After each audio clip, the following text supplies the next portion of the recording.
Welcome. Hello, good evening, everyone from India. It's India. Good evening. Thank you. Thank you. Welcome to Hello, sir. India. Yeah. Hello, sir.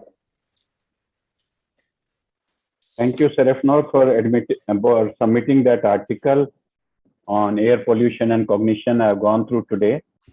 Thank you very much. Yeah, it's under review. Yeah.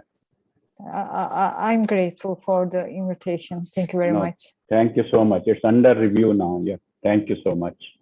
Okay. Very, very nicely written, I must say. Very nicely written. Thank you. Thank you very much.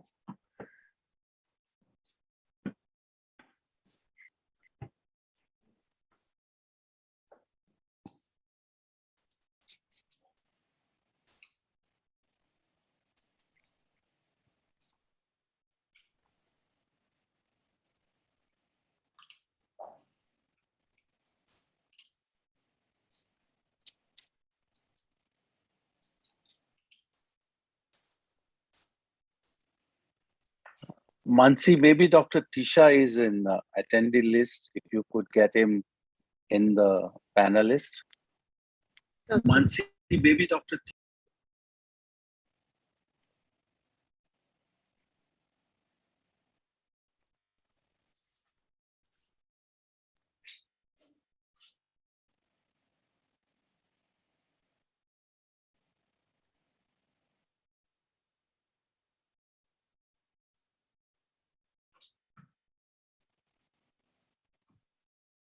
Also, Professor Stephen Levis, if you can get him in the panelist, please.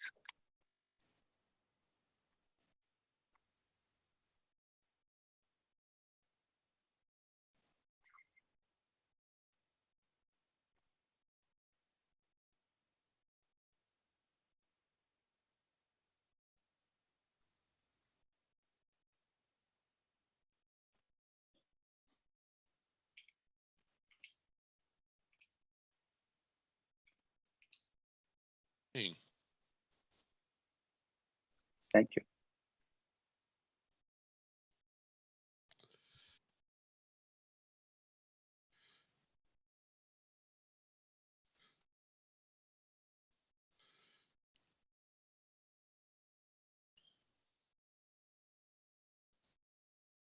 Hello, Tisha.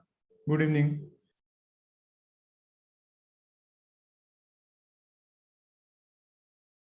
Hi, Nirmal. Yeah, hi. Hi, Tisha. Welcome to the World Environment Day to both Dr. Tisha and Dr. Levis. Steve, good morning. Good morning. Yeah, hi. Morning, Steve. Good morning, everyone. Morning. Good evening. Good afternoon. Good afternoon. Time. Hi, Steve and Tissa. Good evening from India, New Delhi. Hi, Manmohan. Good to see you. Good to see you. Same here.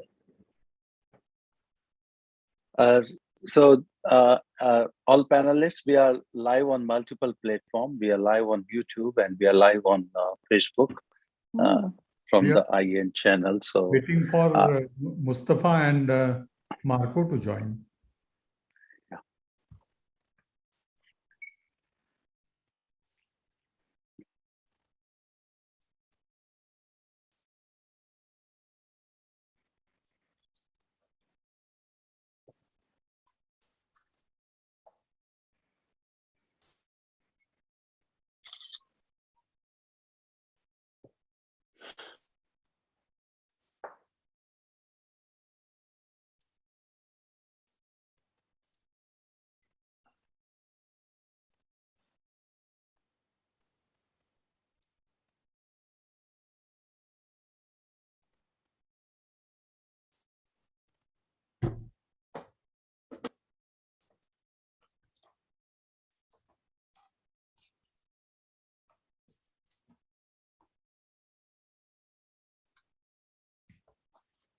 yeah, Mustafa has joined Chandrasekhar. We may start in next 1 minute.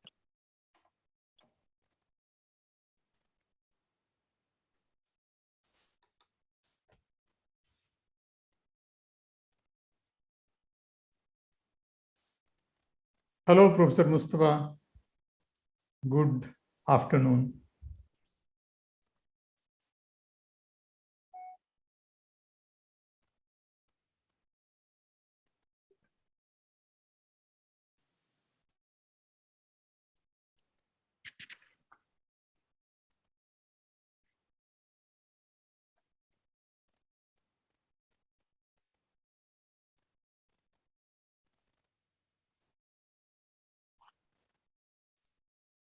So Mansi, please get Marco Medina from attendees to the panelists so that we can start the program.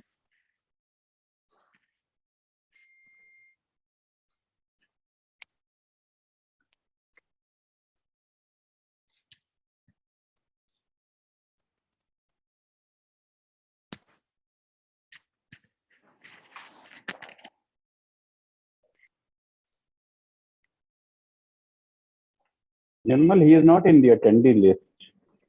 He was- Marco, I don't see in the attendee list. No, he is not in the attendee list.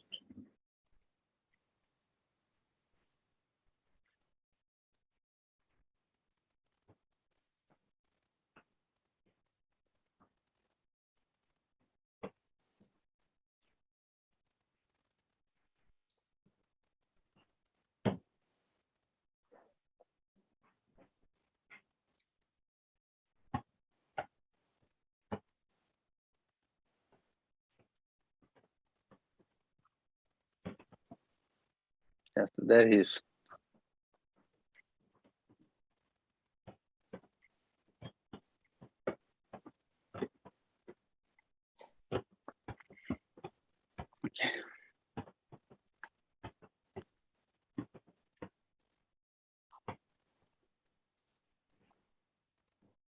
Dr. Mustafa has joined from 2 devices, so hope there is no echoing.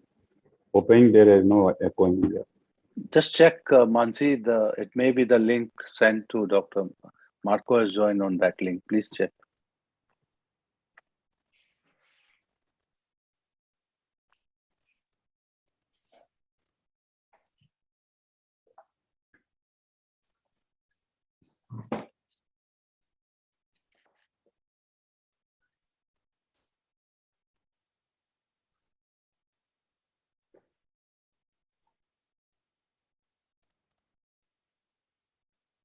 Gagan, hello, good evening. Hello, good evening. Hello. Hello, yeah, good evening. Hello. Hello. Hi. Hi, Dr. Mishram. Hi, Nirmal. Hi, Welcome, sir. hi, Gagan. President Good evening. Hello. How are Hi, you? good evening. Hi. How are you, Professor Doing Prasad? good, doing good. Mishram, we Fine. should start now. We are Yeah, live on the please, all channel. I Okay. think this. Hello. Dr. Arvinda is also there. Yeah,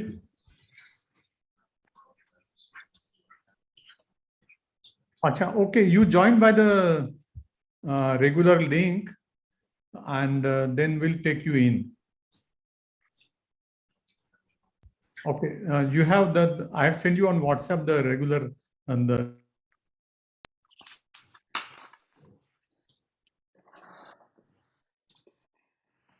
Good evening, Dr. Mustafa. Good evening, Dr. Gagan. Good evening, sir. Good evening, dear. Hi, Dr. Mustafa. Good evening. Good to see you after a long time. Yes. Yeah. How are you? Good. Welcome. Thank you so much. Nice meeting. Yeah, Mansi, Dr. Marco is having some problem in joining.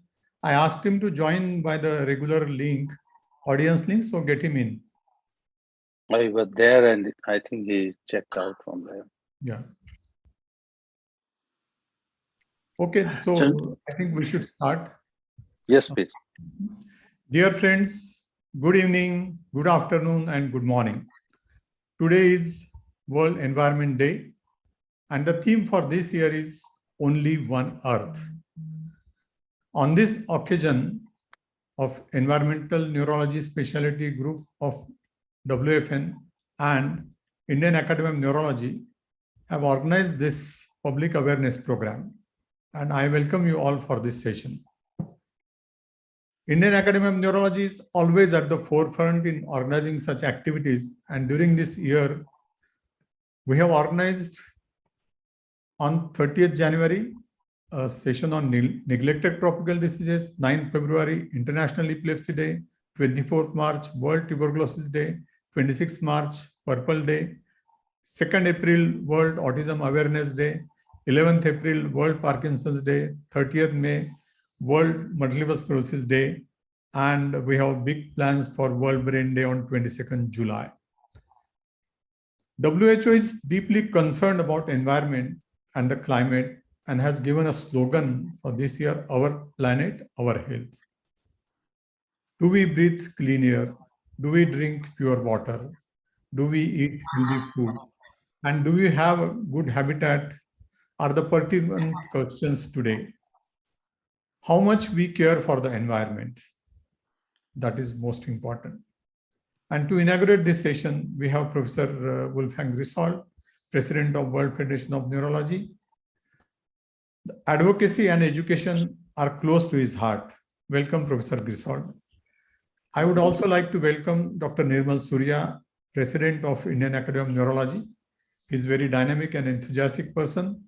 And I request Dr. Surya to give welcome address. Dr. Nirmal Surya. Thank you, Dr. Meshram. Today I can see the galaxy of people around. So welcome to the Indian Academy of Neurology and to India and to the world. Professor Griswold, the President, WFN, Stephen Levis, the President Secretary, the Trisha, the Chair for the World Brain Day, Marco Medina, the Professor Oltris, Professor Reis, Professor Faris, Arbinda, Gagandeep, and our own Dr. Mehndi Ratta, who is very much concerned about the environment and has been very actively involved. And to my all fellow IEN members who are attending this program. Indian Academy of Neurology has been committed to create the awareness, and we have been very active, in particular Chandrasekhar Meshram as a national leader for the advocacy of the awareness program has been very active, and with his help we have been doing regular program, and not only regular program, we are having the team of the people doing it. We have made a very big plan for the World Brain Day, which we are going to have World Brain Week, and I request Professor Griswold to be appoint at least one person for each day from 22nd July to 29th July. We want to have 100 program, and we will give you 100 awareness program with a different setting, including the brain run, the music, etc. And we will come out with various themes from the celebrities, which may be the cricket celebrity, Bollywood celebrity, or they may be the scientist or politician, to create an awareness on the brain health. And I'm sure Tisha would be very actively part of this campaign, and he's always welcome to the Indian Academy. We are also committed to bring the academy and science together, and we look forward to all your support, all of you, for the upcoming Asian Oceanian Congress of Neurology, which Indian Academy is organizing from 3rd to 6th November. So you all are most welcome to this country, India. With that note, today is the World Environment Day. There has been very hectic activities been going on in Mumbai. Our young dynamic leader, the environment leader, Aditya Thackeray, has been very active, and I have seen about 20 programs since morning to create awareness about the environment. And I'm sure this program will be useful and will open the eyes for many more who are listening to this program. With that note, I thank you all, and I hand over to the day moderator, Dr. Chandrasekhar Meshram, to take the program further. Thank you. Thank you, Professor Nirmal. Now I request Professor Wolfgang Griswold, WFN President, to inaugurate this session. Professor Griswold. Thank you very much, Dr. Meshram, Dr. Surya, dear all. I don't address you all individually, but I would like to. I think the World Federation of Neurology is pleased to see that, first of all, this public awareness program by the Indian Academy is taking off and is done jointly with our specialty group on environment. This is a group that has developed over the years and is developing, and I would say mostly to the efforts of Jacques Reis as the leader in the very early days. We became aware of the effect that environment is something to take care of. As said before, the topic here is only one Earth, let's take care of it. And I think this is a good topic, and we are stepping into many fields that have to come up. As I said, environment factors have been long unknown and even neglected in neurology. And apart from toxic effects, which have resulted in major effects as arsenic pollution, mercury pollution, dioxin, and in limited spaces also chemicals, and I guess also gases that can be used also for fighting or for poisoning or for attacks. And of course, a large number of industrial agents and pesticides are known to us, but this is probably not sufficient. It is a complex environment which includes also, as we have learned in the past years, aspects of weather, exposition to other chemicals, biologicals, radiation, and also some things which we are not used to, but there are a number of applications, environment pieces as noise, pollution, and as I mentioned, not only outdoor pollution, also indoor pollution. And people who have no chimney and have to do house fires, we know they have a lot of facts and a lot of aspects that are poisonous to them. The Environmental Day was first held in 1973. I checked and made aware that it is needed to induce action to produce environment and study the effects. And the previous topics were time for nature in 2020 and ecosystems restoration in 2021. What I think is also important is that these environmental effects also have large effects on low and middle income countries, and also on something that we're very much aware now worldwide in regard to migrants and refugees. And the numbers offered by the UN are staggering and exceeding anything that we can imagine.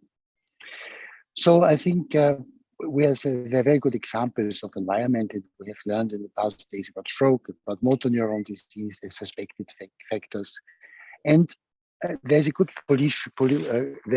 example in the use of smoking and nicotine abuse that was long not taken up as a risk factor because there were interests of people who prohibited that for a long time. We know that now, and I'm sure we find more global interest in factors that will be dangerous. With that, I end my inauguration. I open, and I will now check carefully on which day of the year the Indian Academy does not have an event. So far, it seems that you have such a lot of events that I'm always staggering when I receive the messages that you did listen to that. So that's a compliment, and it's incredible.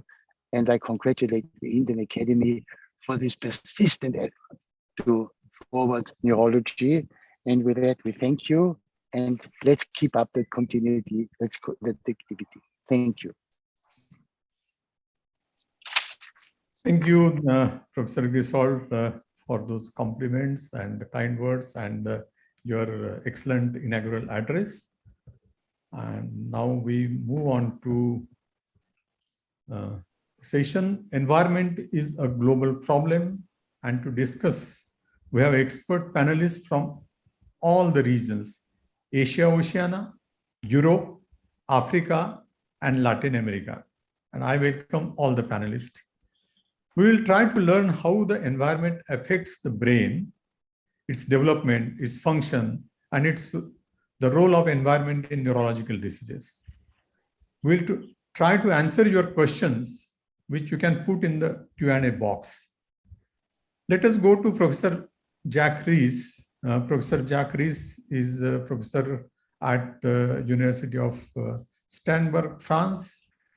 He's a former chair of Mandal Neurology Specialty Group. He's a president of RISE from 2016 to 2020.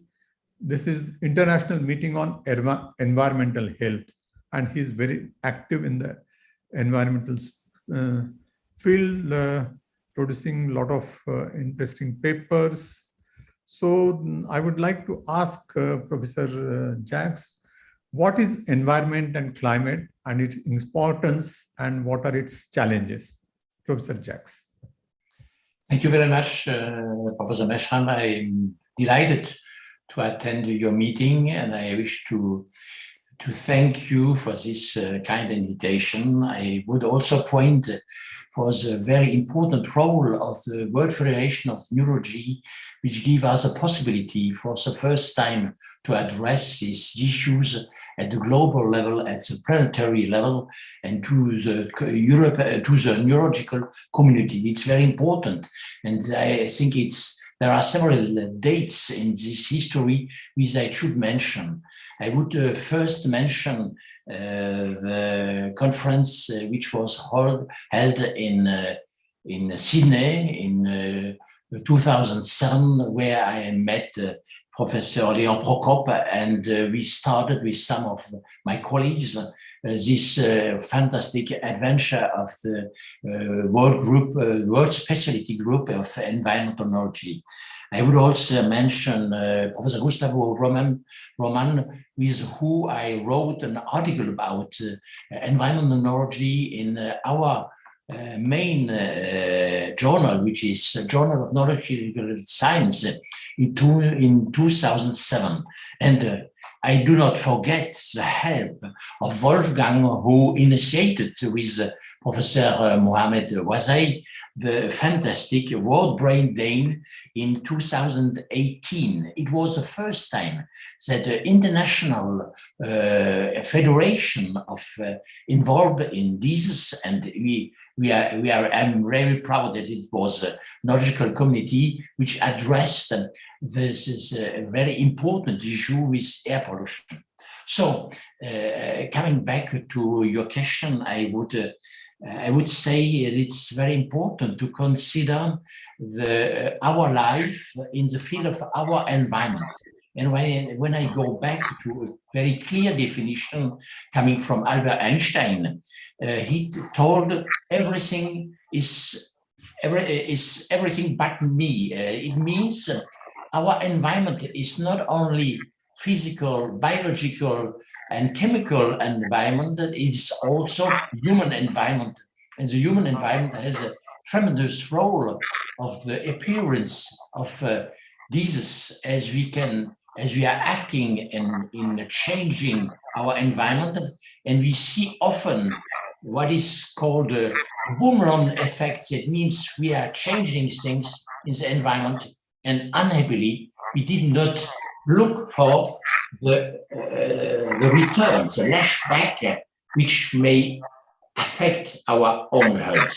So of course, the brain is our major interest, and I think today we will see in which way environmental factor affects our brain.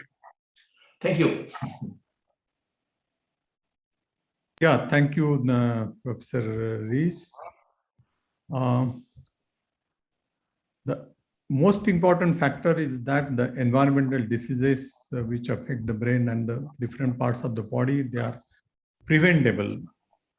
And the climate crisis is a health crisis, and the same unsustainable choices that are killing our planet are also killing the people. So let us go to Professor Serafnoor Oster. She is the head of Neurology Department and Neurointensive Care, and she's Vice Dean in the University at Turkey. She's the first president of Turkish Neurological Society, and she's Vice President of Environmental Neurology Specialty Group of WFN, and she's a chair of Migrant Neurology Specialty Group. Welcome, Professor Serafnoor. And I would like to ask you how many people die due to air pollution, and what is the risk factor for stroke as far as pollution is concerned? Okay. First of all, I would like to thank for this important invitation to Indian Academy of Neurology and dear colleagues from India.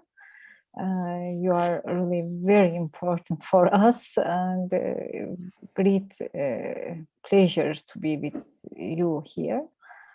Air pollution, and thanks for the introduction. Air pollution is a very important factor among the environmental factor, actually, because it's very well known and increasing risk factor, and hopefully awareness is increasing for air pollution and the danger of air pollution and environmental factors, and there are many organizations to increase information research on this area. I would like to thank again Professor Jacques Reis for the support and help to increase my awareness also for this subject.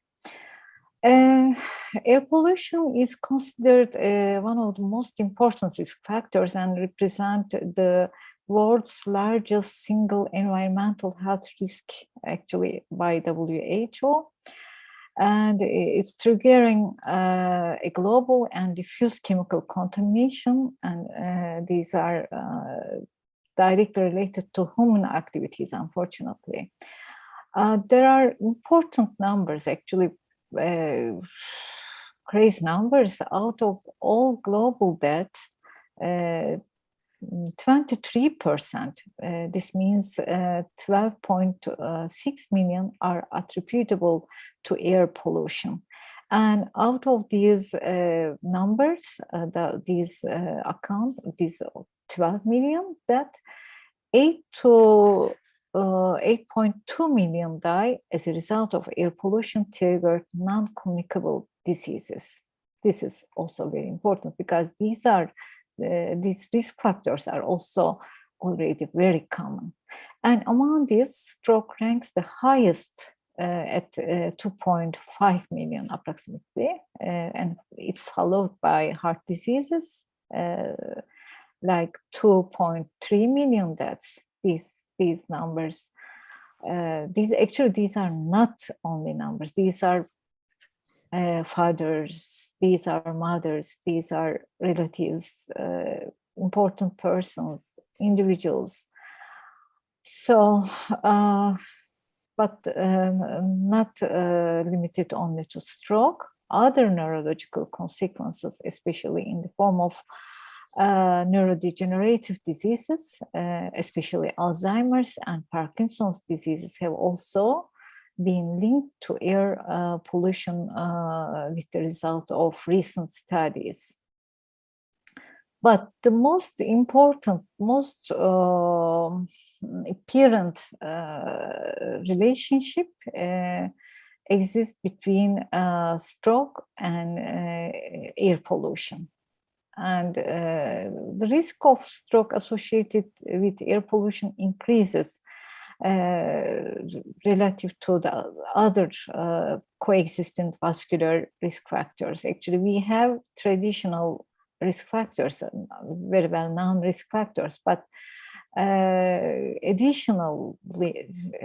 additionally, we have another important risk factors which has potential to increase all these traditional risk factors.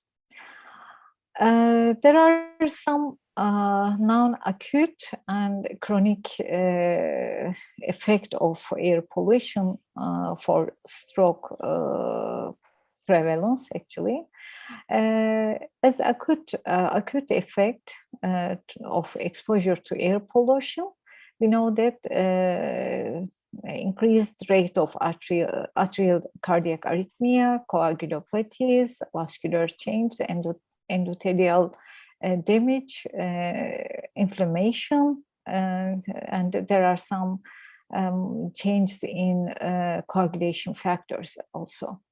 There are also cumulative and long-term effects of air pollution, and these are also very well known, but still we have very well-structured research programs, research projects.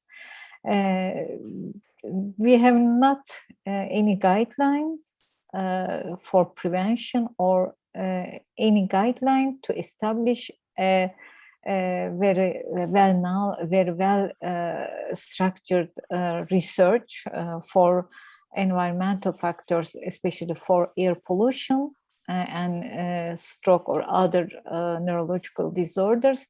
There are many issues must be taken into consideration, like age, like countries, like traditions, like eating habits, like other diseases. So we need to make further researches, further projects to understand this mechanism to prevent this important burden. Yes, I think I can continue with the questions from audience. Thank you. Yeah, thank you, Professor Serefnoor. And you have stressed that the air pollution is one of the most important risk factors for development of stroke, and it could be very relevant, especially in the young generation. And this is a preventable risk factors. Thank you very much. Yeah, another important point is that developing countries with countries low income, unfortunately, has higher risk of stroke because of air pollution or environmental factors. This is also very important. Thank you. So you talked about the lower income countries and the middle income countries, and we have with us Professor Mustafa Alois Faris, who is Professor of Neurology, University of Mohammed, and Director of Alzheimer's Center at Rabat, Morocco. He is a past president of Moroccan Society of Neurology, and Professor Mustafa is a member of Environmental Neurology Specialty Group of WFN. He is actively involved in training and educational activities of WFN, and is also been chair of a migrant neurology section. Welcome, Professor Mustafa. What you would like to say that impact of climate in Africa? Dr. Mishram, I think you have another device nearby. If you can get it switched off. There is a lot of echoing coming. I don't have any. That's not from his end. I've muted the other person.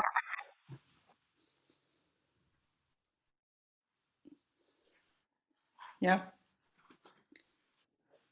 First of all, I would to thank Professor Mishram and the Indian Academy of Neurology for this invitation.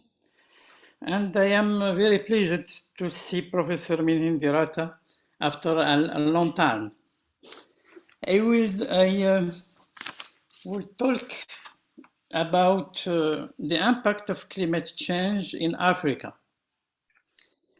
Climate change is an increasingly serious threat in Africa, as it is among the most vulnerable continents to climate change. The risk of climate change in Africa on agriculture production, energy production, food security, water resource, and ecosystems will likely have increasingly severe consequences on people's lives and sustainable development prospects in people in Africa. Reasons for African vulnerability are diverse and included low level of adaptive capacity, poor diffusion of technology, and high dependence on agro-system for livelihood.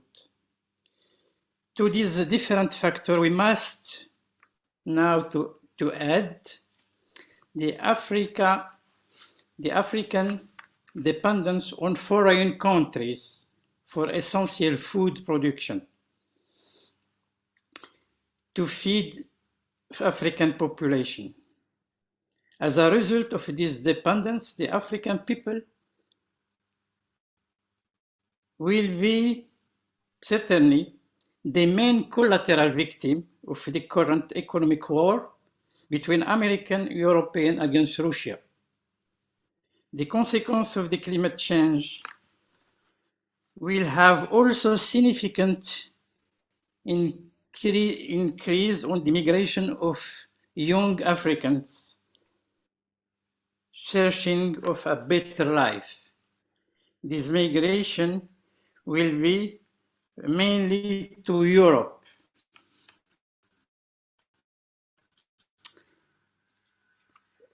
Another problem concerning the impact of climate change in Africa is the health problems. Climate change poses a significant threat to the health of tens of millions of Africans, as it exposes them to non-optimal temperature, extreme weather, and increased range and transmission rates of infection disease. African countries have the least efficient public health system in the world. Infection disease burdens such as malaria, schistosomiasis, dengue fever, meningitis, which are sensitive to climate impacts, are highest in the sub-Saharan Africa region. For instance, over 90% of global malaria cases are in Africa. Change in climate will affect the spread of infectious agents as well as alter people's health, people's disposition to this infection. Finally, one of the consequences of the climate change and mainly of the food crisis in Africa will be the malnutrition in people, in African people, which is great impact in the health of children in Africa, especially in the cognitive development of these children and the impact of their education performance. Thank you for your attention. Yeah, thank you, Professor Mustafa. I think the problems in Indian subcontinent are not very different from the African situation. And according to the WHO, 99% population of the world breathes polluted air. So in countries like India and Africa, our socioeconomically backward countries are lower, and middle income countries, 100% people not breathing clean air. And that is a major concern that we have now. We will come to know about what is the situation in Latin America. And we have Professor Marco Medina, who is former Dean, Faculty of Medical Sciences, National Autonomous University of Honduras. He is WFN Regional Director for Latin America, President, Pan American Federation of Neurological Societies. He is Secretary General of Tropical and Geographical Neurology Specialty Group of WFN. Welcome, Professor Marco Medina. What are the environmental issues in Latin America?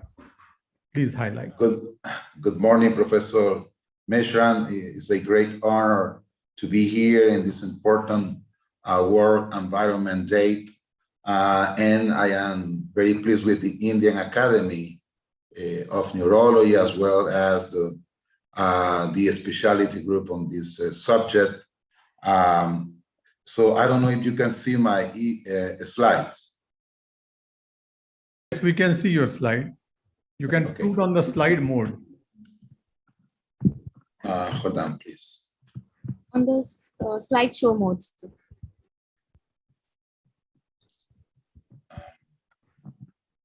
Let me see if I can. Okay, I don't. So I would like just to highlight some issues about Latin America that are in the same direction of the rest of the world, and mainly in Africa and Asia. As we know, especially on the climate change that I would like to focus at this moment, in Latin America, as we know, is a long-term change in the average weather pattern that have come to define Earth's local, regional, and global climates. As we know, these human-produced temperature increases are commonly referred to as a global warming.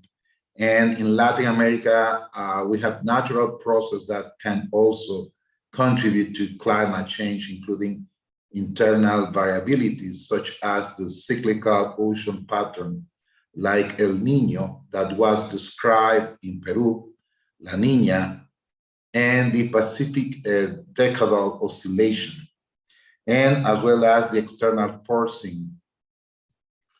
So this graph illustrates the change in global surface temperature between 1951 to 1980, average temperature, with the year 2020 having been the warmest on record.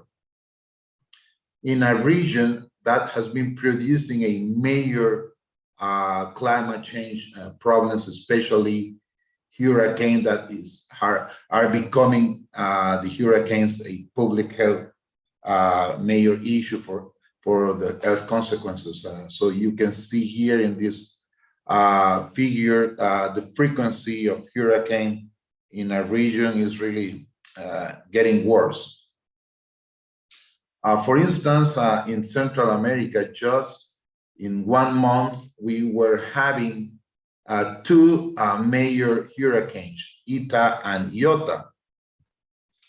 And when you have a hurricane such these ones, you know, we can face children malnutrition. For instance, this paper that we published several years ago with our friends from Miami and Honduras, we were evaluating the anthropometric measurement taken in almost 300 children under 5 years old. Based on the data, these children were having a major malnutrition after this major hurricane Mitch 20 years ago. So we were having a statistically significant difference between the mean values of malnutrition indicators in different cities of Honduras. And as was mentioned previously, malnutrition is producing a major neurologic consequences of on the mental status and neurological status. And you can see here a paper that we published at the WFN on the WFN seminars in clinical neurology, showing in children, Honduran children having a Kwashiorkor problem.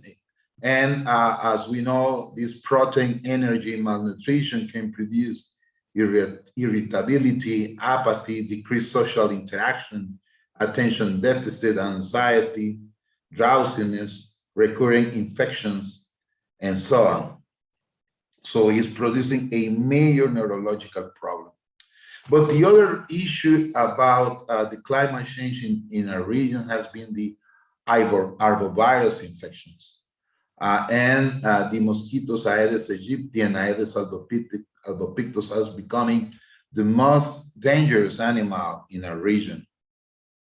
And that has been also associated, the high frequency of arbovirus and the frequency of these vectors are related to the increase of temperature due to the climate change.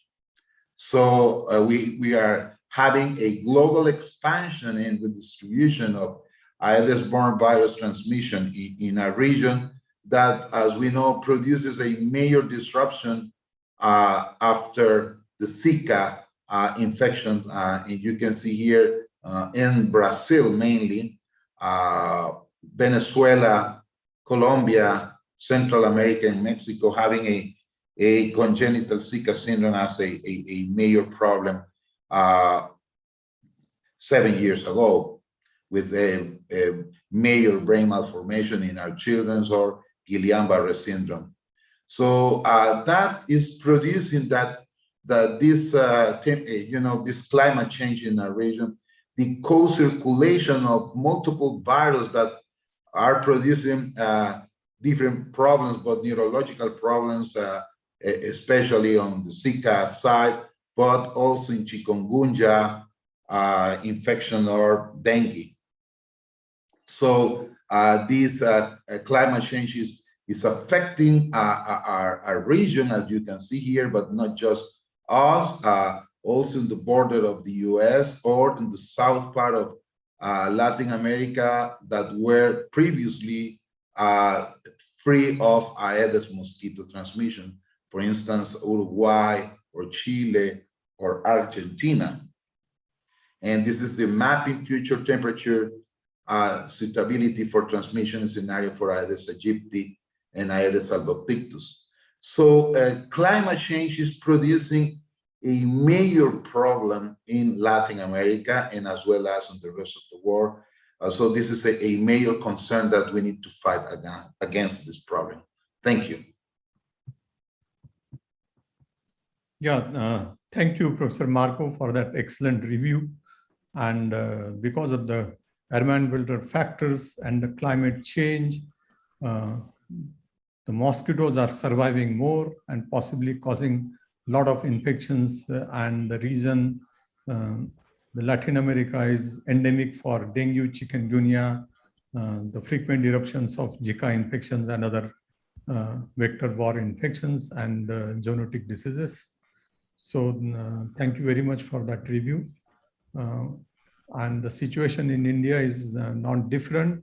We have Professor Manmohan Mendiratta, who is currently Senior Director and Senior Consultant, Department of Neurology at B.L. Kapoor Hospital, Max Care Health Group, which is a Center for Neurosciences.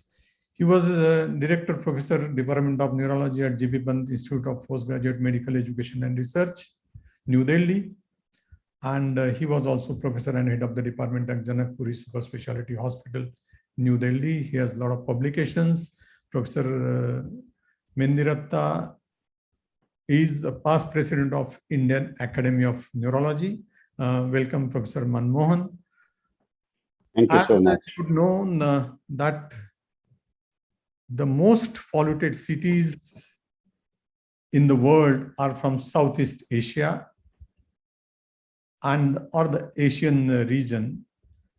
Some time back, Professor Jack Rees mentioned about Albert Einstein, and Einstein was born in Zurich, and Zurich is the least polluted city in the world at the moment, and we are living in cities which are most polluted. So your comments, Professor Mendiratta.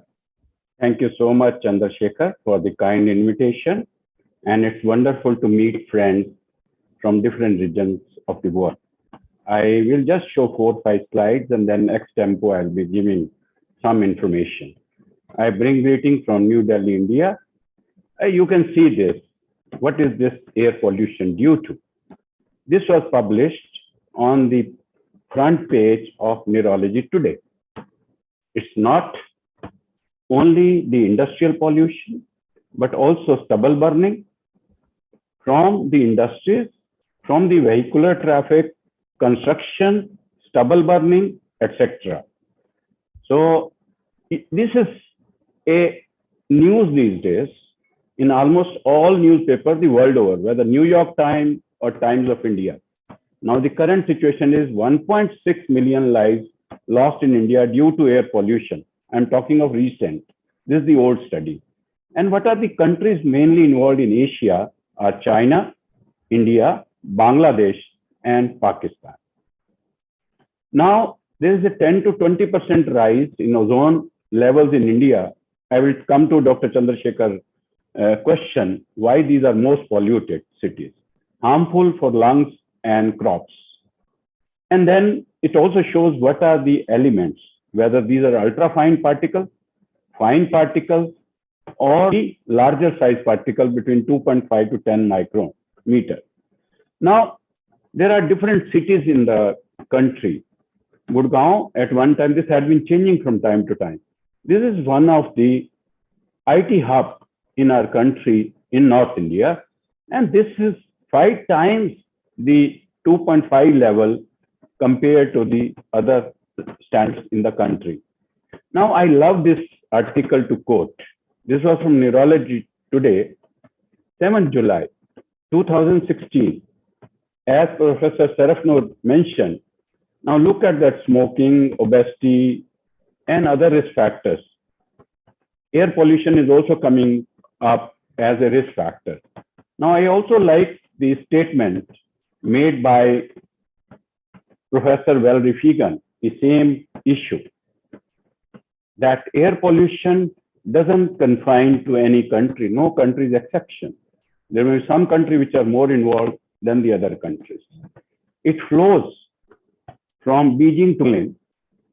I'll say for Marco Medina, from Haryana, one state in my country, to Honduras.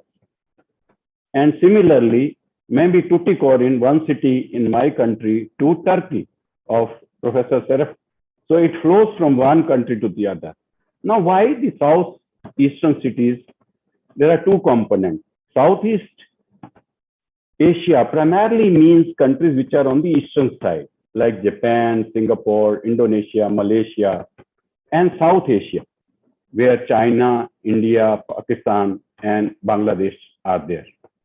Now, if we see the pollution, the maximum pollution which is there in Southeast Asia was in Indonesia, in the South Tangerang, in the province of Banten, and in Thailand, in Pai. If we say 2 major cities which are most polluted are Jakarta and Hanoi.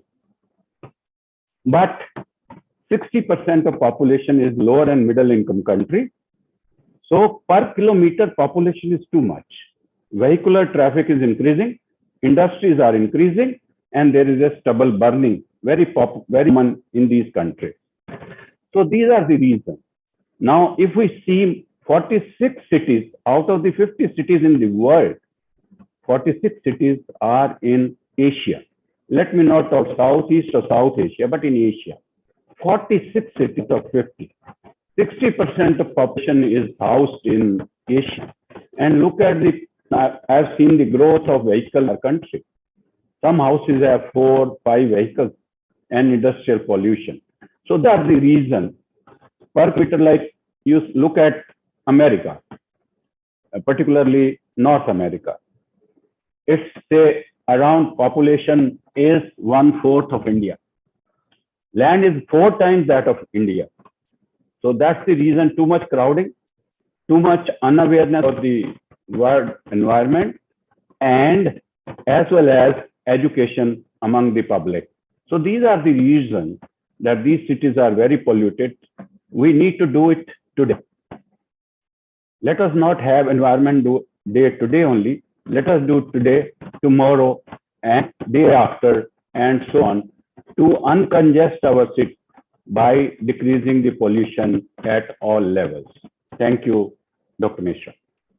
Yeah, thank you, Professor Manmohan. It was an excellent analysis, and thank you for your views. And as we need to, know that we need to take into account our climate, our environment, and so you want to prevent the diseases. The deaths due to air pollution and environmental factors have increased 3 times in last 10 years. So it will increase further. So there are man-made factors which are controllable, and there are certain, as Professor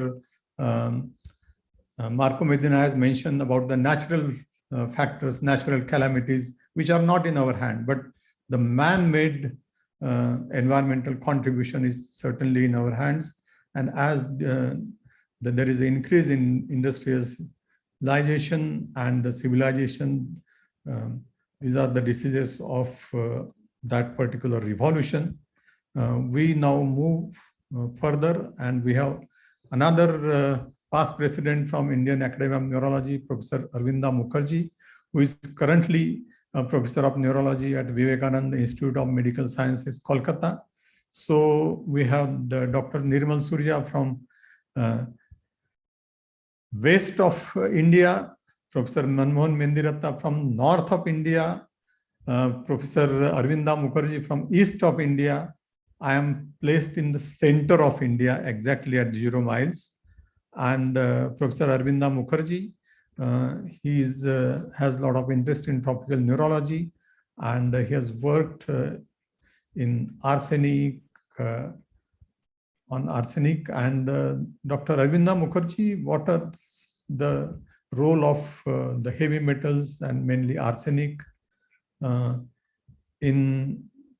as an environmental factor and causing of neurological problems and other health problems? Arvinda. Thank you, Dr. Mishram, for organizing this very important session. My thanks goes also to Indian Academy of Neurology and World Federation of Neurology for participating in this important event.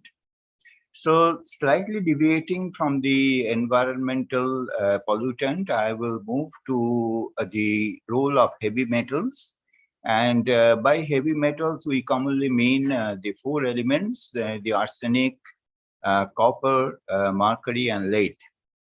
So which are known environmental pollutant and which are used rampantly in the as in the industrial issues, and also in certain indigenous drugs and in certain cosmetics. But tonight I will limit my discussion to arsenic toxicity resulting from water pollution. And this was my experience, and this was a tragic incident which started in West Bengal, where I reside, in the year 2016, when we started getting patients who are coming with a very stereotyped characteristics of distal peripheral neuropathy, and mostly motor, but also sensory motor neuropathy. And they have typically wasting of the hands, sometimes clawing of the hands and feet. And when we examined them, we found that in addition to neuropathy, they had very classical skin changes. And the skin changes were mostly in the palms and the soles, where there was keratosis, where there was ulcer formation, and there was pigmentation, and also there was some peculiar type of raindrop depigmentation in the back. These two combination of peripheral neuropathy and skin changes are very typical of chronic arsenic toxicity. So we got quite alarmed by this, and we took up this issue. And then on further examination, we found they have involvement of other systems, like many of them had liver cirrhosis, non-cirrhotic liver fibrosis. Some had some malignancy of the bladder. And then we started investigating why this is happening. So a team of us with collaboration of the engineering department, chemical engineering department of the local university, visited the area, and there is a cluster of villages, and to be very specific, we could found 22 districts with about 200 villages where people were suffering from the same type of illness.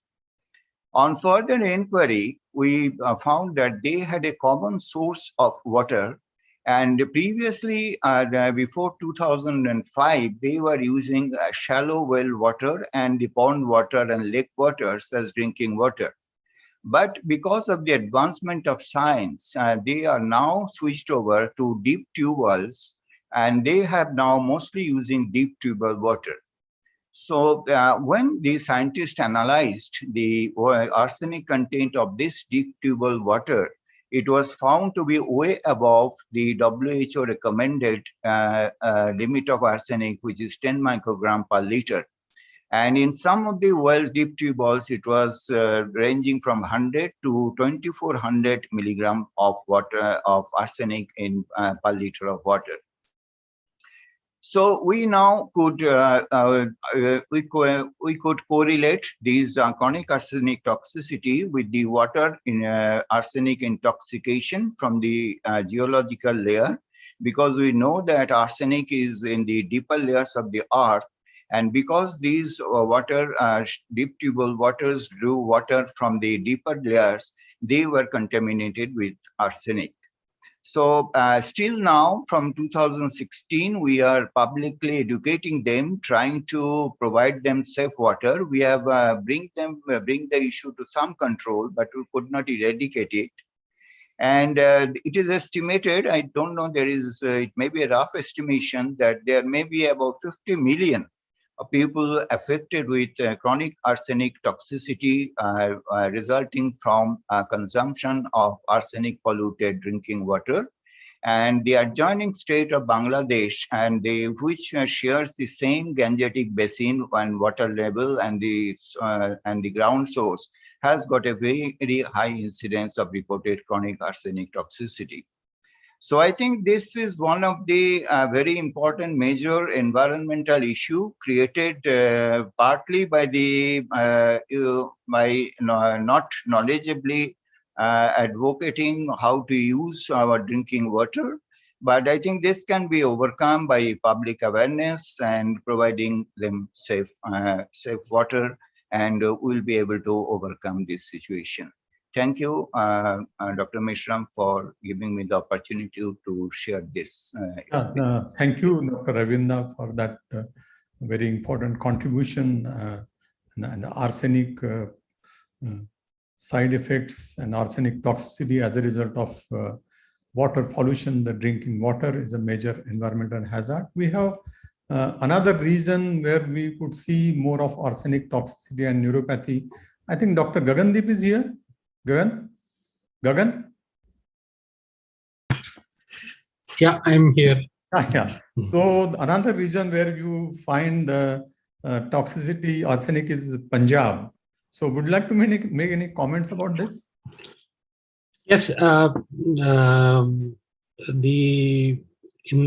arsenic poisoning and arsenic neuropathies were very common. And Professor Meshram would remember from his training days in PGI Chandigarh, when invariably in the wards we would have about at least 2 or 3 patients admitted with arsenic intoxication and arsenic neuropathy. And they had very characteristic features like Mees lines on the nails and typical hyperkeratosis and so on and so forth. So that was extremely common, and our mentor, Professor Chopra, had in the Handbook of Neurology, as also in a couple of other papers, described the features of arsenic neuropathy in great amount of detail. And he was known all over the world for his work on arsenic neuropathy. He had actually done, probably Dr. Meshram knows better than me, because that was the time when there were lots of cases. And he had done sural lump biopsies and teased fiber sections and so on and so forth in arsenic neuropathy. Over the years, I must say that the cases of arsenic neuropathy have come down, and we would currently see about 1 patient in a year. I mean, on our wards, the floor would have probably just 1 patient in a year. So the numbers have definitely gone down over the last 30 to 40 years. So that is one good point. The other thing that I can say about this is the etiology, which is slightly different from the etiology which has been studied so well and very elegantly by Professor Arvinda Mukherjee. And here, what was the source of contamination most often was the contamination of opium. So number of farmers in the villages would consume opium, and then they would go on to the, they had to work really hard, and hard work in the heat and the sun and the cold. So they would have a little bit of opium, and that opium would often be contaminated with arsenic. And basically, because arsenic, they would get a slight amount of kick from the arsenic, and it used to induce a feeling of well-being.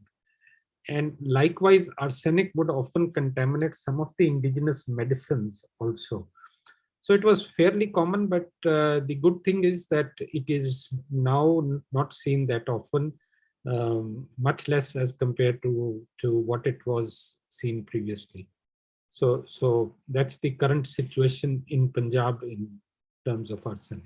Yeah, thank you, Dr. Gagan. And it was also, in addition to farmers, it was more common in the truck drivers. Yeah, truck drivers. They would not take alcohol, but they would take morphine, and which is contaminated with arsenic. So those days, any truck driver who would walk in with symptoms of peripheral neuropathy, you can blindly diagnose that he is suffering from arsenic toxicity. Yeah. Thank you. Now we move on to the other issues.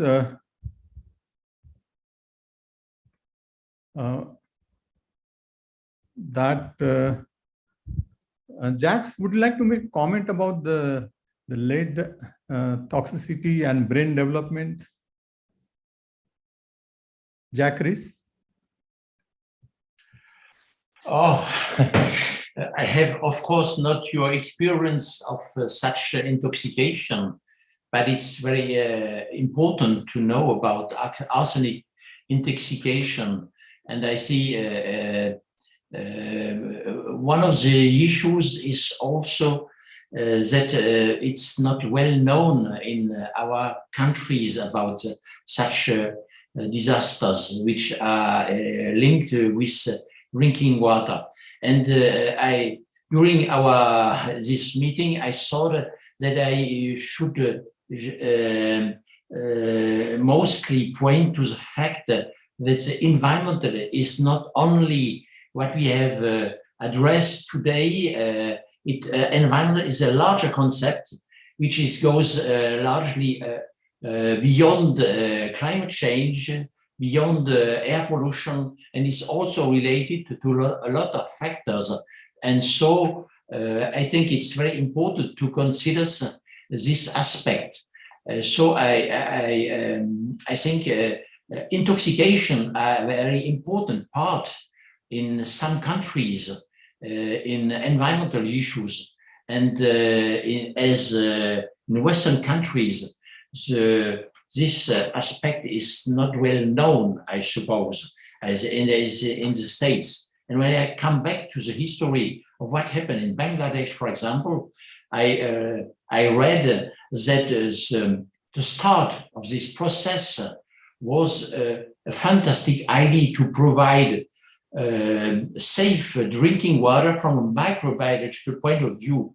The wells were built by an international organization to provide drinking water without any consideration for local people. So one of my message about environmental issues is always to take into the boat the people who knows about the risk, the local risk. So mitigation of environmental issues should be first at a local level and not in a global level. It's easier to explain what can happen at a local level with the experience, with all the intelligence of people, and to address this issue, and not to consider that science have to go down, coming from top down. It's not a good idea to address environmental issues. So this is my only comment about arsenic. Sorry, I'm not an expert at all in that field. Thank you. Thank you. The other day, Professor Phillips mentioned about the lead intoxication in children. And he has mentioned that as the gasoline, the petrol where use of unleaded petrol in the Western world, I mean, United States and Europe, the IQ in children has increased by 3 to 5 points from 1967 to 80, when the use of unleaded petrol has increased, and the use of petrol. Steve has made some studies on this. Steve?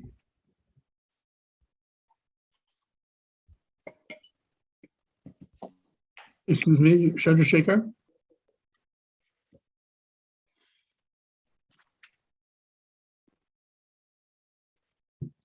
I'm sorry, I couldn't hear. Lead in children and the effect on IQ. Yeah, I don't have a whole lot to add, but I think there's no question that for many, many years that was a significant issue. We're very pleased that the absence of lead or the decreased amount of lead in the environment, and certainly in gasoline, has led to a decrease in that, but it's still an issue in certain areas of the United States. So not a whole lot more to add, but it's certainly something we need to not forget and keep in mind throughout the world, including North and South America. Thank you. Thank you.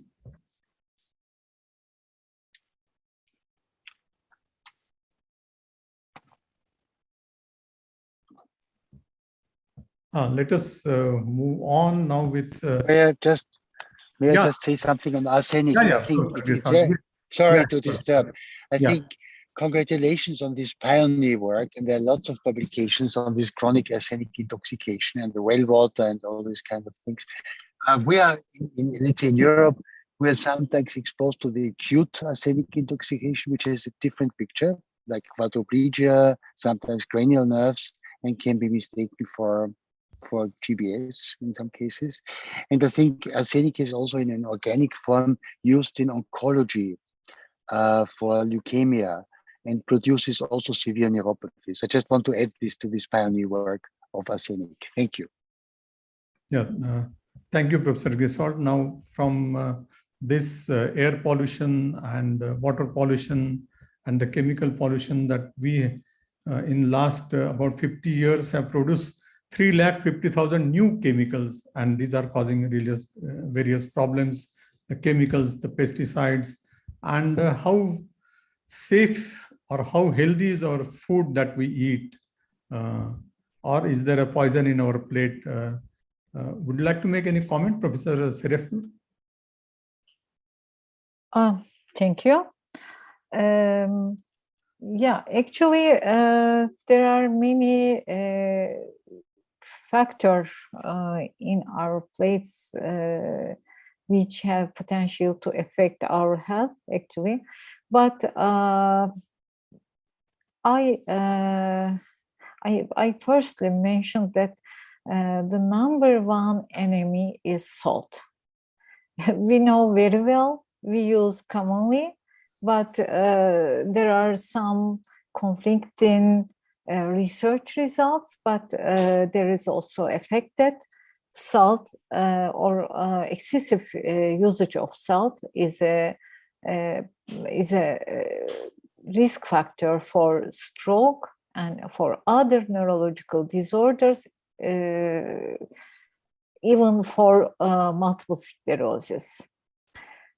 So we need to increase awareness the danger of excessive salt consumption. This is number one. And sugar, sweet drinks, fat, higher amount of fat, foods with high calorie, these are all very dangerous, poisoning actually habits for our health. And we know very well actually effect of microorganisms. Some of them has poisoning effect, dangerous effect, and chemicals.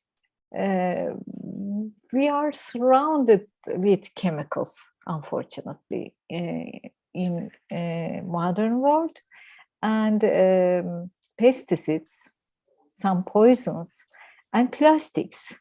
These are also very dangerous additional matters, additional issues which are placed on our plates, unfortunately. So every country has different risk for these factors according to their income level, tradition,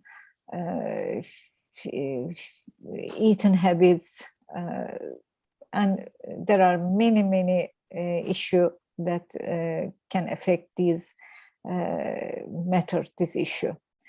So we need, but still we need to make new studies, new research, even for suggest the prompt rate of salt consumption, for example. So, but we have to make some programs, some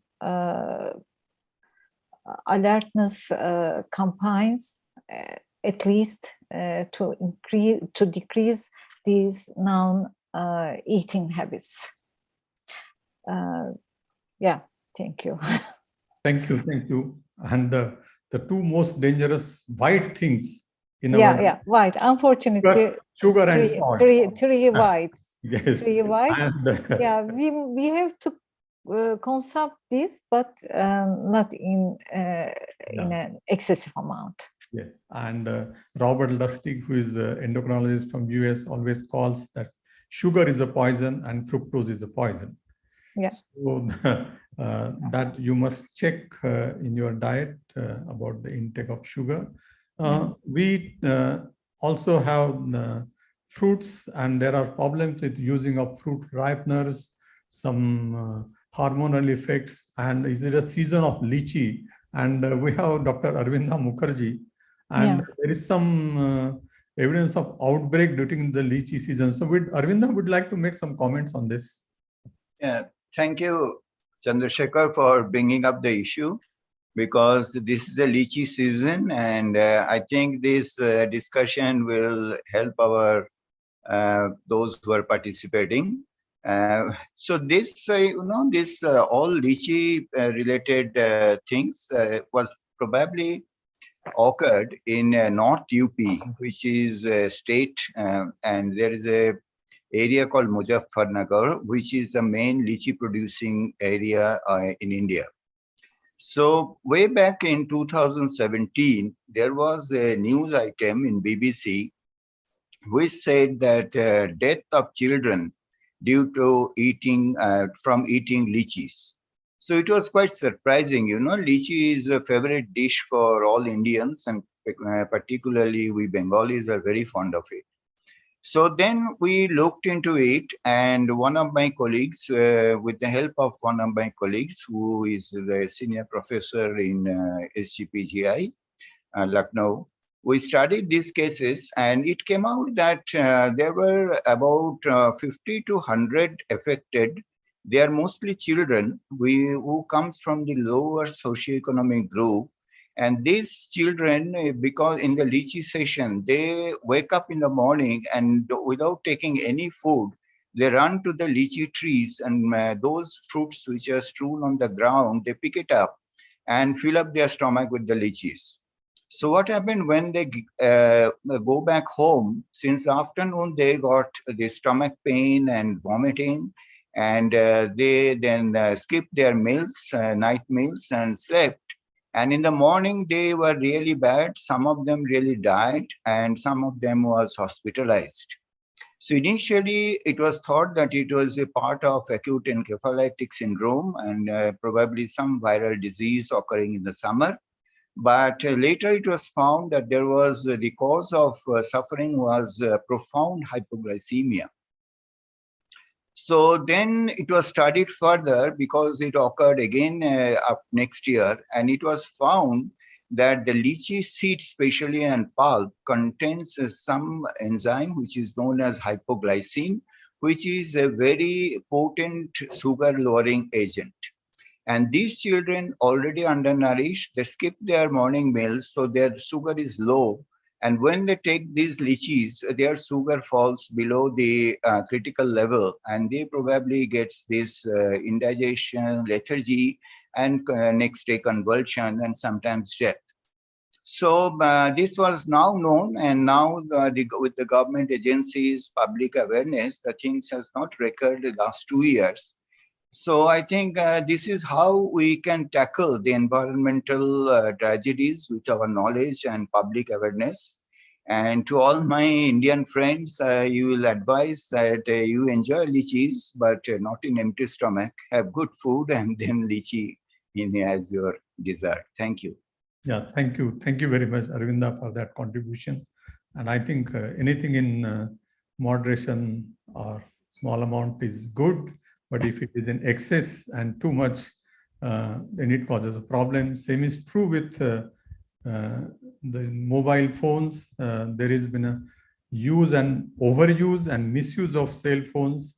So I would like to ask Professor Manmohan Mendiratta about the electromagnetic radiation and its effects on the brain and the overall health. Manmohan. Thank you, Dr. Meshram, once again. Nice to be on the forum. For the information of this group, especially interested in environmental toxin, Indian Academy of Neurology is bringing out a special issue. And I have been invited to be the guest editor, is Neurology of Air Pollution. We have already got good contribution. Professor Saraf Noor is also a contributor, and Dr. Gagandeep will also be contributing one of the articles for the supplement. Now about electromagnetic fields. We know natural electromagnetic fields, and there are others are man-made electromagnetic fields. Now these are contributed by X, gamma rays, ultraviolet rays. The equipments or the devices which contribute to this are especially microwaves, mobile phones, routers, extenders, antennas, so many devices which give you electromagnetic waves. Now these can be X-rays, gamma rays, or it can be ultraviolet rays. Usually these are not visible. But man-made electromagnetic fields are many times stronger than the natural electromagnetic fields. And there have been reports. Now we say coffee is good for health, and we say no, green tea is good for health. Similarly, electromagnetic waves, we have now addiction to devices or habituation to devices, cannot live without it. Often parents bring kids that it's addiction to the mobile phone or smartphone. Now what to do in that situation? Now electromagnetic fields are really troublesome. Now, I will also like to say to my friends who are on this group that they should not be addicted or looking at the time in the middle of the night. This is one of the preventive means. Not use too much. Now, these days is the trend for 5 tips everywhere, whatever you take, movement disorder or some other like 5. What are the 5 points? Now, for electromagnetic waves, I would like to say how we can prevent. Now, electromagnetic waves can be prevented by disable the wireless functions in the night. Now, there are sometimes auto switch in the routers by which it will switch off in the night when it is not in use, number 1. Preferably, then the wireless use the wired devices, which will reduce the electromagnetic waves. Many of us are using Bluetooth devices like me, but I saw Steven using the headphone. Very nice. That's better than the Bluetooth. And similarly, keep electromagnetic field or EMF called at a distance. Use your smartphone safely and sparingly. Very important. And prioritize your sleeping areas. It should be away from where there is electromagnetic field. There are a lot of people who, because of I would say requirement of money in low and middle income countries, allow a lot of antennas on their rooftop because they get some money. So this should be prevented. So far, as on today, there is no convincing evidence that electromagnetic fields are causing hematological malignancies, brain tumors, or others. But still, there may be some unknown effects. These may be triggering facts, and it's better to avoid. And 5 points I have highlighted what should be followed by everyone, including us. And we should not be exception to this. Thank you, Chandrasekhar. Thank you. And the most important thing is that the parents give their mobile phone to children to keep them busy. And the children after some time get addicted to, they're habituated with use of mobile phone. And in some patients who overuse, we see a lot of patients with headache, unilateral headache, and other problems. So in children, we have seen irritability and other things as a manifestation of overuse of cell phone, because the skull in the children is thin as compared to the adults. And it is said by WHO that less than 20 years of age, you should use mobile phone only when necessary. Thank you, Professor Manmohan. Chandrasekhar, we tell parents, caregivers, or person with epilepsy to avoid screen time. And majority of the parents have one complaint, that their screen time is almost whole night. And how to prevent? We also ask sleep, not to avoid sleep deprivation. So that screen time and sleep deprivation both are precipitant for the seizures. I think Marco will agree with me. Thank you so much, Chandrasekhar. Thank you. Thank you. And Dr. Jack wants to make a point on Lychee, I think so. Yes, thank you much. I wish to ask a question to Professor Luis, who published an article about the effect of electromagnetic fields on US diplomats which were working in Cuba. So, Stephen, do you hear me? I do hear you. Thank you. Yes, thank you much. I see you face to face today, and I wonder what is your experience with patients. And I think it's a very interesting issue you address. Well, you're referring to the sonic issue with the Cuban embassy, and I was privileged to help write the editorial in JAMA about maybe 3 years ago now, where the original article had been written from University of Pennsylvania, looking at the association of various symptoms and this potential exposure to this sound or whatever it was in Cuba. So our editorial, essentially, I don't have an up-to-date information about anything further that's been found. I would just say that we raised the question at the time of the editorial that the jury was still out as to the both the specifics of that syndrome. I had some concerns, frankly, that there was of the methodology, to be honest, but also of the cause and effect. So I think the jury was out then. We raised the question of both cause and effect, and that we shouldn't jump to any kind of conclusions about really any final conclusions about what really was going on in those patients. How much was using the old word organic versus inorganic, but I'm not fully up to date on any additional information that's been found. So it's an interesting concept. I think we just all have to have an open mind about what happened, what's happened globally in other similar circumstances, and what the final conclusion will be. So nothing new to add other than the fact, if you look at the editorials that we just said, let's keep an open mind, and I think we still should. Thank you, Jacques, for bringing that up. Thank you. Stephen, are we talking about Havana syndrome or? That's correct. So if you go to the original editorial, what's now called the Havana syndrome, we didn't have that name at the time, but But I think there's still more information to be gained, and I'm not privy to any information that's been found in the last 2 years. Thank you. And now cases have stopped. I think there are no more to the Havana syndrome. We have not heard much about it now. Thank you, Steve. Professor Eric has made a comment that similar to the lychee, there was a West African fruit, ackee, and which also caused hypoplasma death. And in fact, knowing about ackee, this syndrome of encephalitis, so-called encephalitis or lychee-related problem has thought to be because of hypoglycemia, and that has led the investigation. Thank you, Professor Eric, for that. Professor Jacques or anyone would like to? Yes. Yeah. What are the lessons that we have learned during COVID pandemic? Lessons.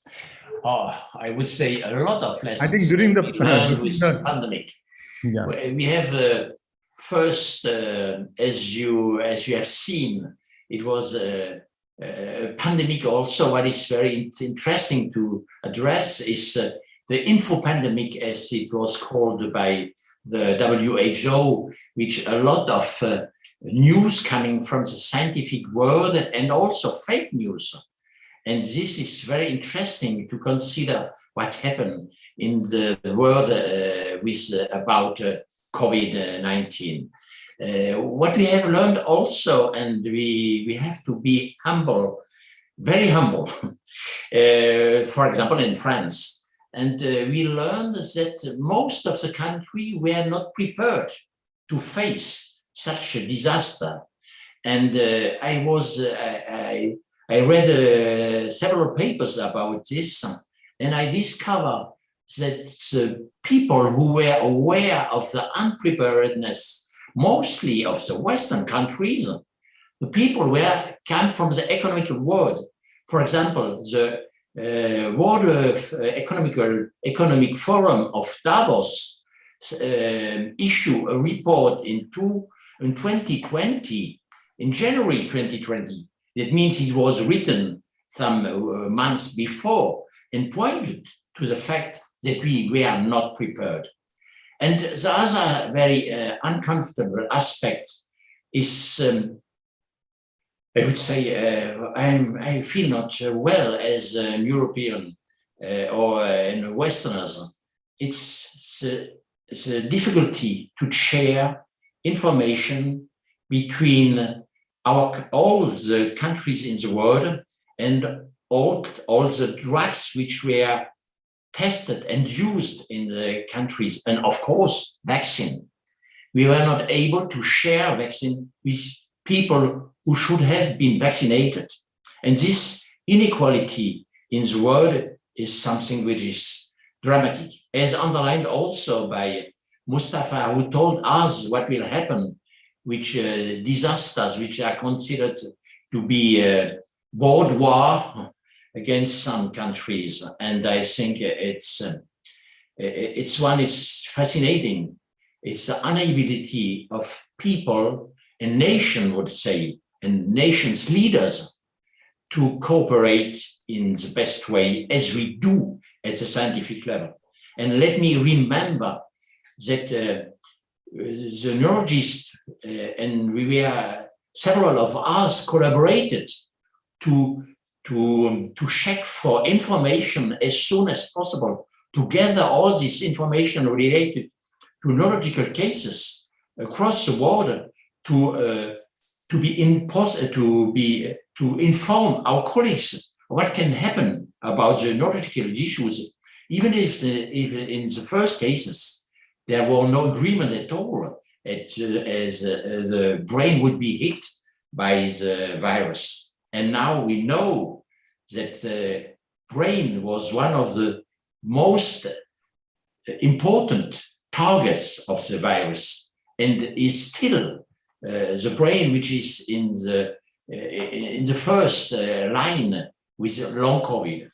So I think we have really to be prepared at the level of the World Federation to have a board or a sub-board which would be dedicated to global issues, and we should work to reach this goal. It's my proposal to the President. Thank you. Thank you, Professor Jacks. There is a question to the panelists. Today, a question needs to be considered and pondered upon is the impact of mini world war between Russia and Ukraine. The impact of pollution caused by the various blasts during the war on the environment and on the body of people. The components of the contents of bombs and missiles of different types, it impacts and cure. So anyone can take up this question.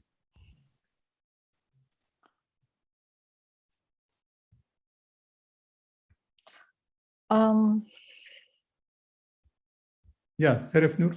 Yeah, war environment is always an important risk factor for all kind of neurological disorders, for stroke, for neuropathies, for myopathies, for neurodegenerative disorders, because war contain a lot of potential danger, malnutrition, exposition of poisoning matters, and air pollution, stress,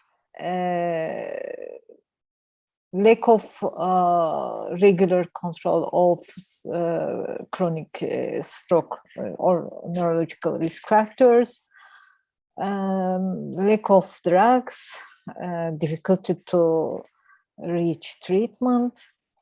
So war is not for human, not at all, actually.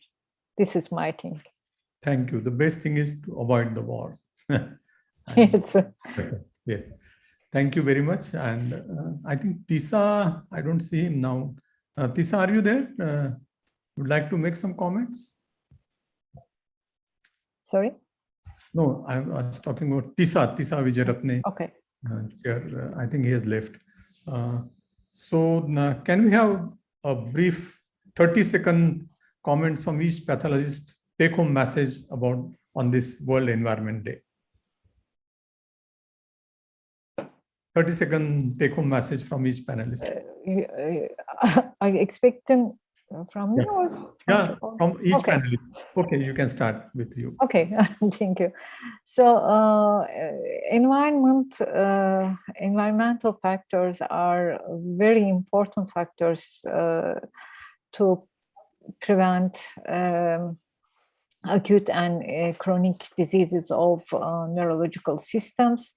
We need to improve our neurological environmental conditions. We have to decrease air pollution. We have to increase green spaces area, and we need to establish high quality research programs to understand this fact, actually, this relationship. Thank you. Professor Marco. Thank you very much. I believe the environmental problems around the world are produced by several human factors that we can deal. We can work against those factors. For instance, let me just show you one example of that is related to heavy metals in Latin America. In one case, as we know, the lead is a systemic toxicant affecting virtually every organ. And I would like just to show you a case in the Yohoa Lake, Central America, where a mining company was sending to that lake lead, zinc, and cadmium to the aquatic ecosystem. And we were, my friend Catherine Hoover was evaluating that impact that then that was the mining company involved in this problem. And then we were evaluating the levels of lead in our children. That was very high. And as we know, the consequences of lead in the brain is very important. So I think for the environmental aspect, we need to work in several subjects, trying to reduce the harm around the world due to contaminations or pollution and climate change. I think this is our duty. And thank you very much again for this invitation, Professor Mishra. Thank you, Professor Marco. Professor Mustafa?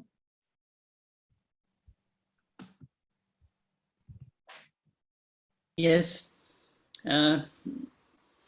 In the final, I would insist in one thing, that in many countries and regions in the world, in Africa, in Latin America, in South Asia, India, of course, one of the main causes of unhealthy life is poverty. This is evident. And poverty drain pollution, malnutrition, unsafety, incomplete food, unsafe water, and also. And we should, in international levels, to fight poverty in all the countries and mainly in Africa. Thank you. Thank you. Jacques? Professor Jacques Rees. Yes, as conclusion. Yeah, 30 minutes comments about take-home message. My message is trying to do our best. It's clear, but I think we can only act at the local level or in a reduced community, because we know how men and men in power are acting, and their ethic is a little bit different from yours. So I think the medical doctors and the medical scientific community should better communicate about the issues of climate change, and we are dependent mostly on physical events that we do not, we are not able to manage, and this is very, it's a great concern for me to see that humans are doing business as usual on the edge of a disaster. So I'm not very optimistic of what will happen. Thank you, Professor Jacques. Professor Manmohan? Yeah, thank you so much once again. And I will just share through one slide. We should not consider air pollution as any country-specific problem. And though it's a major issue in low and in middle-income countries, because 60% of population stays here, and as Saraf Noor mentioned, it's one of the risk factors for stroke. Among Asian countries, as was my question was asked to me, South Asian countries, there's a lot of noise coming. 22% of world population are the ones that hit the hardest. The risk factor for stroke, Parkinson's disease, dementia, and malformation is man-made and modifiable, and that is pollution from whatever source it comes, whether it is air pollution, metal or waste, electromagnetic waste, and we need to do it together. It should not be because it's a Lamix problem, let us not contribute to this. No, we need to do together for the sake of humanity, and medical fraternity also has the equal responsibility. And I will say, let us do it today, not leave it for tomorrow or later. That's my message. And I think that should be the very clear emphasis for prevention of pollution-induced disorders, which are adding to the already existing burden of diseases in the world. Thank you, Dr. Mishra. Thank you, sir. Arvinda? Yeah, thank you, Dr. Mishram. My take-home message will be that environmental pollution has reached to a stage which is threatening life on our planet. So it is time to wake up, but we can still, and because it is to large extent man-made disaster, we can still overcome it by some simple steps like public awareness, like strict surveillance, so that the toxic materials are not used for industry or other business issues, and also in farming, and also provide safe water source. Over and above, the early detection of the contaminated source and taking away from this contaminated source may help in overcoming the disastrous effect of the many pollutants. So today, let us pledge to wake up and take all actions jointly against the environmental pollution so that we can save our planet. Thank you for this. Thank you. From the WHO, they had said that the prescription for the environmental protect and preserve the source of human health, the nature, invest in essential services from water and sanitation to clean energy in healthcare facilities. The clean energy means solar, hydro, or wind-based energy. Ensure a quick and healthy energy transition. Promote healthy, sustainable food systems. Build healthy, livable cities. And stop using taxpayers' money for fund pollution. Stop subsidies on fossil fuels, coal, gas, and petroleum products. That is from WHO. Would Professor Wolfgang Risold would like to make a last word? Or yes, thank you. I think it's, first of all, thank you. It was fascinating, and I listened for the many thoughts. I mean, my take-home message is that we have hard facts. And hard facts are toxicology and also environment in regard to nourishment that was so beautifully demonstrated by Professor Elalawi. We have soft facts. And I think many of the ideas that we have that maybe toxic will need scientific assurance.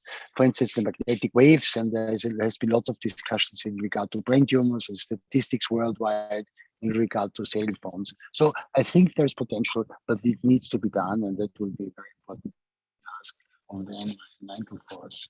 And I think the third thing, I just wanted to comment about the war. Nobody knows, but we know the damage that have been done with gas wars, but we also know that the gassing substances were the sources or the mother of chemotherapy. We also are on the verge of using that biological agents be used, and this clearly transgresses all kind of toxicology and produces different things. And we also have to be aware of these catastrophic things like these gassing catastrophes that happened in Japan in the subway years ago. So I think also pesticides which are used, and they are mentioned, and the organophosphates that are used worldwide. So I think classical toxicology is my main take-home message, and development of many other avenues is something that will have to happen. Thank you. Thank you, Professor Gisord. Steve would like to say something. Well, I don't have a whole lot more to add. I just want to say I really, really appreciated thinking about the environment in more than just my limited way of thinking about things like pollution. This session so opened my eyes to so many other things that we should think of as the environment and its effect not only on the brain but also on the peripheral nervous system. So this really broadened my thoughts about World Environment Day and how the nervous system is affected. Thank you. Thank you very much. I think we had a wonderful session. We have President-elect of Indian Academy of Neurology, Dr. Gagandeep Singh, and I request Dr. Gagandeep to propose vote of thanks. Chandrasekhar Mishram, can I say something before Gagan says vote of thanks? Sure. Dr. Nirmal. So what I want to say is that since we have got all the top leaders here, Of course, we are concerned about the pollution and we are concerned about the neurological situation with the pollution.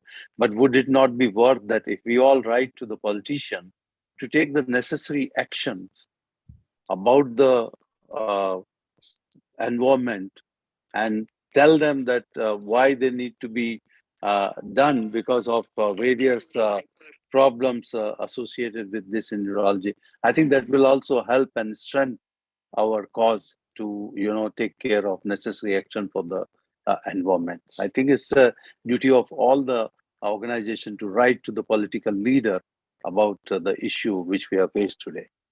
Thank you, Dr. Nirmal. Fantastic suggestion, Nirmal. As always, trust you to provide such good suggestions. Ladies and gentlemen, it's my pleasant duty to propose a vote of thanks.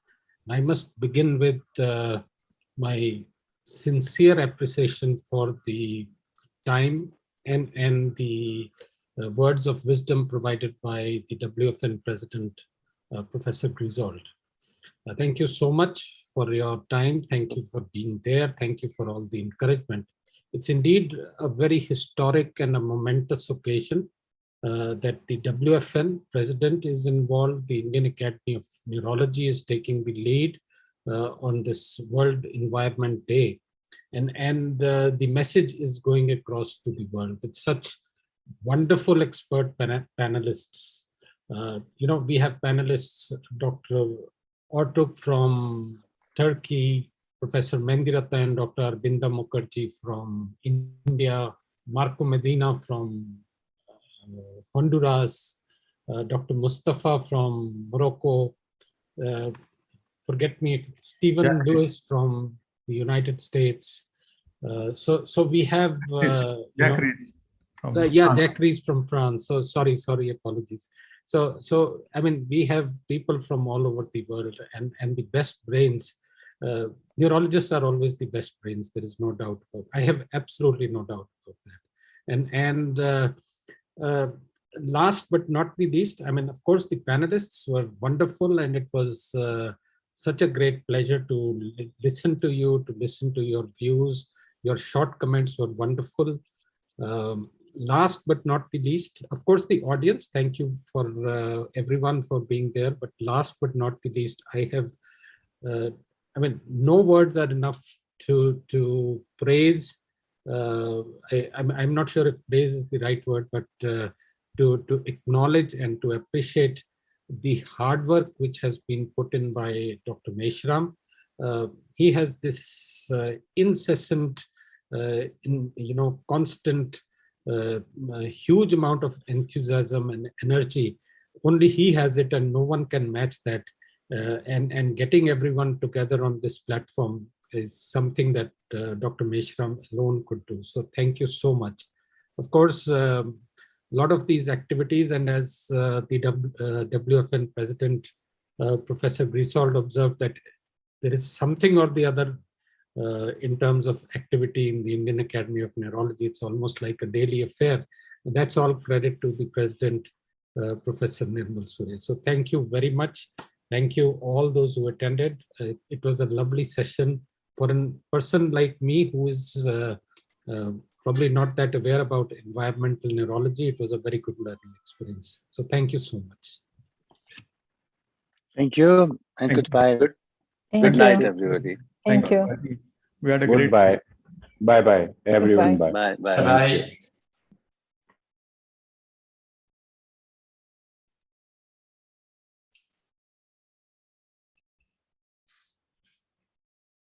Thank you, Mansi.